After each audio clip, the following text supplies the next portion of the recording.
It was a sweltering summer afternoon in London, the kind where heat shimmered off iron gates, and even pigeons looked for shade. Outside Buckingham Palace, hundreds of tourists crowded behind the black railings, holding cameras and smartphones high above their heads. Laughter, chatter, the excited babble of children. It all blended with the distant hum of a brass band preparing for the changing of the guard ceremony. But for Staff Sergeant Thomas Hale, none of it mattered. He stood still, unmoving, a pillar of red and black in a world that never stopped shifting. His uniform was immaculate, red tunic perfectly pressed, white leather belt snug and polished, black trousers creased at a razor's edge. The bearskin hat, tall and imposing, shaded his eyes just enough to hide what he saw. Because Hale saw everything. To the casual eye, Hale was just another ceremonial guard, a stoic figure for tourists to gawk at and test. But beneath the surface stood a soldier forged in real war. At 34, Hale had served 2 combat tours in Afghanistan. He had carried friends' bodies across dusty ground, called in medevacs while bullets cracked overhead, sat silent in burned-out compounds long after the smoke had cleared, wondering why he survived when others didn't. His face didn't betray emotion, but inside him was a storm mastered through years of discipline. He didn't hold still because he had to. He held still because it meant something. From across the railing, a man's voice broke the rhythm of tourist chatter. "They just stand there, huh?" the American voice said, loud and careless. Hale didn't move, but his ears sharpened. The man was in his mid-40s, wearing a designer polo shirt and mirrored sunglasses. He carried the swagger of someone used to snapping his fingers and being obeyed. His name was Logan Barrett, a tech CEO from Los Angeles on vacation. With him were 3 friends and an expensive camera crew tagging along for content. They didn't see the palace as history. They saw it as a backdrop. Barrett turned to his friends and grinned. $50 says I can make that guy flinch." "Man, leave him alone," one of them muttered. Barrett ignored him. He stepped closer to the guardrail, swagger in every step. "You see this? All show. Guy probably never fired a gun in his life." His words were aimed at Hale like darts, but Hale didn't blink. His breathing remained slow, controlled. Barrett waved a hand inches from Hale's face. "Hey, are you alive in there, buddy?" Still no response. People nearby began shifting uncomfortably, but no one intervened. What Barrett didn't understand, what most people didn't, was that silence isn't weakness. Hale wasn't ignoring him. He was enduring him, not for pride, but because his duty demanded more than emotion. Discipline is doing the right thing when every instinct tells you to do the opposite. Every moment Hale stood still wasn't just for show. It was a promise. To the fallen, to the living, to the idea that respect still had a place in the world. "Let's find out what these tin soldiers are made of," Barrett muttered. And then he spat. A thick glob of saliva landed on Hale's right cheek, just below the brim of his hat. The sound was unmistakable. Wet, violent, disgusting. The reaction from the crowd was instant. A collective gasp. A woman covered her child's eyes. An elderly man muttered, "Unbelievable." But Hale? He didn't move. The spit clung to his face like an insult that had solidified, but his muscles didn't twitch. His eyes didn't shift. Barrett laughed. Wow, still nothing. You're more statue than man. The courtyard held its breath. Some expected the guard to snap, to strike back, to finally explode after all the taunts. But Hale didn't give them the satisfaction.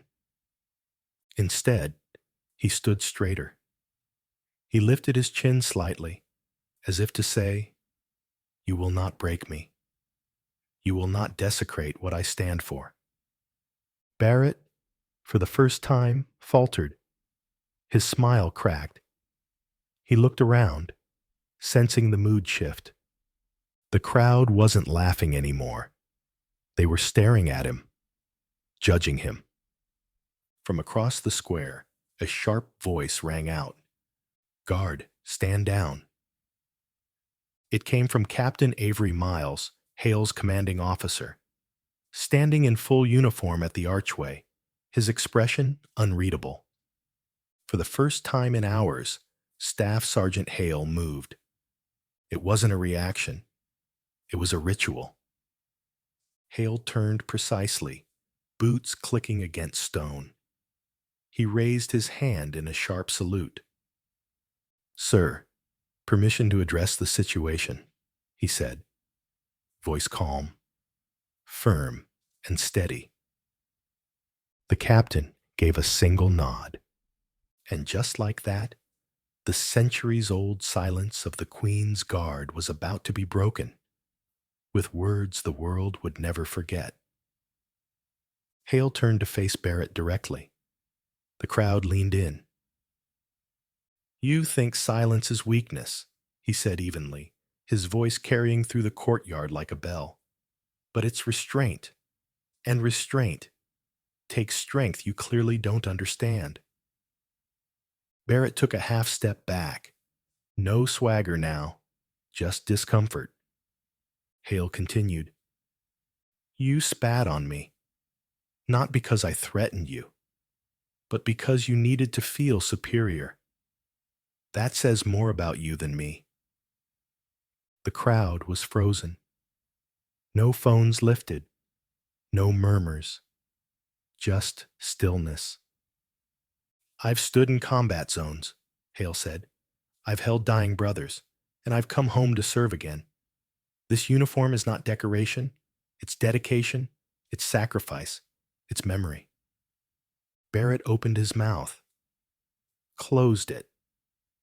The CEO who once thought he could buy respect now stood face to face with a man who earned it. "I won't strike you," Hale finished, "not because I can't, but because people are watching. Children, veterans, strangers who still believe dignity matters." He paused. "And today, I showed them it does." With that, he stepped back into formation, his boots aligned, his spine straightened, his expression reset, stillness restored. By the time Staff Sergeant Thomas Hale resumed position, the footage had already been uploaded.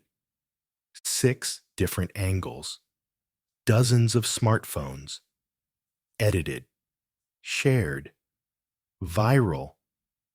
On Twitter, the hashtags began: "Stand like Hale," "Dignity in Silence," "Respect the Guard." Within hours, millions had watched the moment Hale stood still as spit slid down his face, then listened as he calmly dismantled a man with words, not violence. Comments poured in from soldiers, teachers, parents, and strangers. This should be shown in schools. True strength doesn't shout. It stands. I cried. That man reminded us what dignity looks like. But while the world watched in admiration, Logan Barrett watched in horror. Barrett was still on palace grounds, now sitting on a bench between 2 police officers. His friends had backed away the moment Hale began to speak. The bravado that once filled his chest had drained from him like spilled liquor. One officer leaned over. "You're lucky," he said flatly. "If he'd touched you, you'd be bleeding. Instead, he gave you a lesson." Barrett didn't reply. He just stared at the stone path beneath his expensive shoes. The palace ceremony resumed in subdued tones. The guards performed their transitions with crisp precision, but the crowd remained reverent. No more taunts, no more giggles, just respect. Staff Sergeant Hale remained motionless once more. Yet now, everyone saw him differently, not as an attraction, but as a man. 2 days later, Hale stood before a tribunal of senior officers inside Wellington Barracks. The room was cold, formal. Wooden panels lined the walls. A large Union Jack hung behind the high table where 3 commanding officers sat, reviewing footage. Captain Avery Miles spoke first. "Staff Sergeant Hale, do you understand why you're here?" "Yes, sir." "For breaking ceremonial silence and engaging a civilian." "Correct." "Did you use excessive force?" "No, sir." "Did you compromise the security or sanctity of the palace grounds?" "No, sir." Miles nodded. "Good. Because I'd hate to discipline a man who just taught the world what it means to wear the red." General Price, older and sterner, leaned forward. "You broke protocol," he said, "but for the right reason." He held up a printed copy of a viral tweet. "My son watched that video, said, 'Dad, I want to be like him. That's what leadership looks like.'" General Price folded the paper slowly. "Public support is overwhelming. Even the palace issued a statement praising your restraint. So here's our verdict." A pause. "You will receive a letter of commendation and a request directly from Her Majesty's private secretary to stand guard again next week. Same post, same time." Hale didn't flinch. He simply nodded. "I stood because I took an oath," he said, "and because men like that think silence is permission." "You proved it isn't," Captain Miles replied. "Dismissed, Sergeant, and well done." That night, Hale sat in his modest flat. Uniform hung neatly in his wardrobe, boots beside it, polished.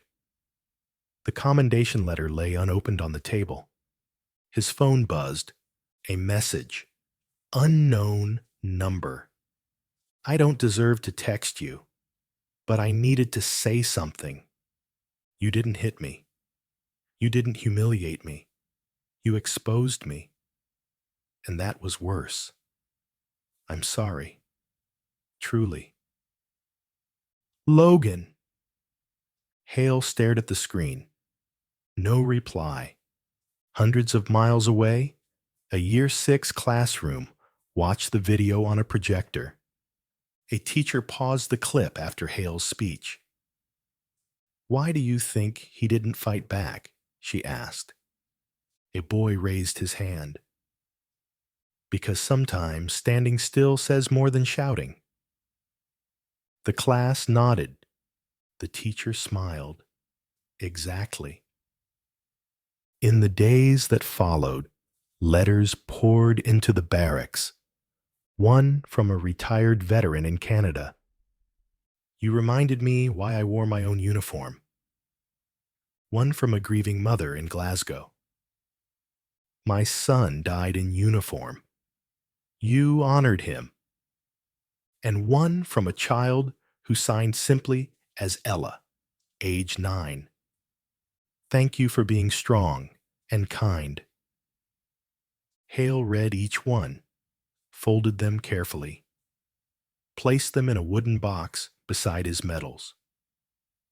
The next week, at exactly 2 p.m., Staff Sergeant Thomas Hale returned to his post outside Buckingham Palace. The sun was just as bright, but this time, when the crowd gathered, there were no taunts, only reverence. Some saluted, some simply stood still, and a little boy in a wheelchair raised a cardboard sign. Thank you for standing still so the rest of us could learn to stand taller. Hale didn't move, didn't smile, but something inside him softened. Among the tourists, a familiar face appeared. Logan Barrett. This time, he wasn't dressed for show. No sunglasses, no entourage. He stayed back, quiet, watching. He didn't speak. He didn't approach. But he did something he hadn't done in a very long time. He stood still and nodded. Later that evening, Hale was asked by a reporter what he felt in the moment the man spat on him. His answer? I felt sorry for him. Why? Because he thought respect could be earned through power. It can't. It's earned through principle. The next day, that quote was printed on the front page of the Times, beneath a photograph of Hale standing tall. 2 weeks had passed. Staff Sergeant Thomas Hale was back on routine, morning inspections, silent duty, and that same polished uniform he pressed with military precision. But that Friday morning, a sealed envelope arrived. It bore no sender's mark, only the royal crest. He opened it slowly. Inside was a handwritten note from the private secretary to the Queen.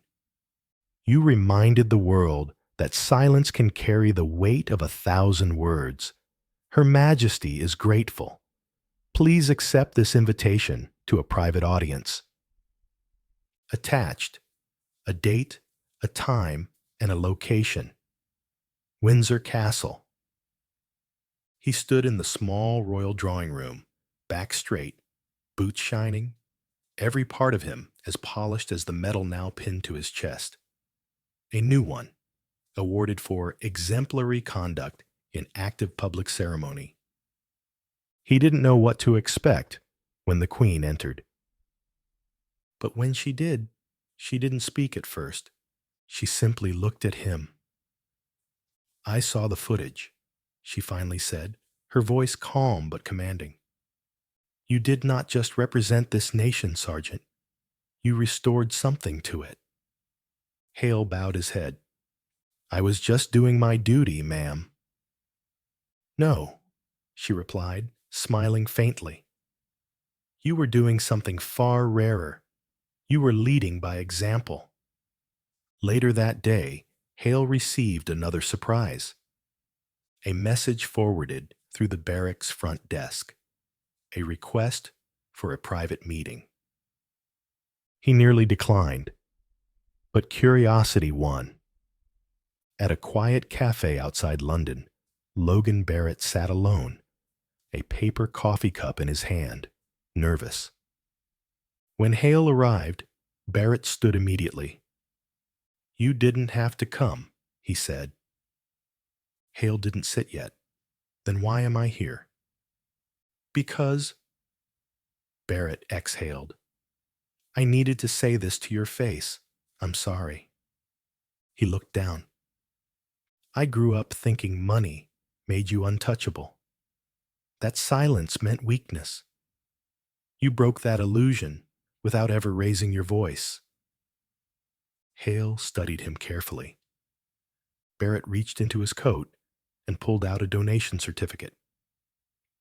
100,000 pounds, he said, to veteran mental health services, in your name. It's not enough, but it's a start. Only then did Hale sit.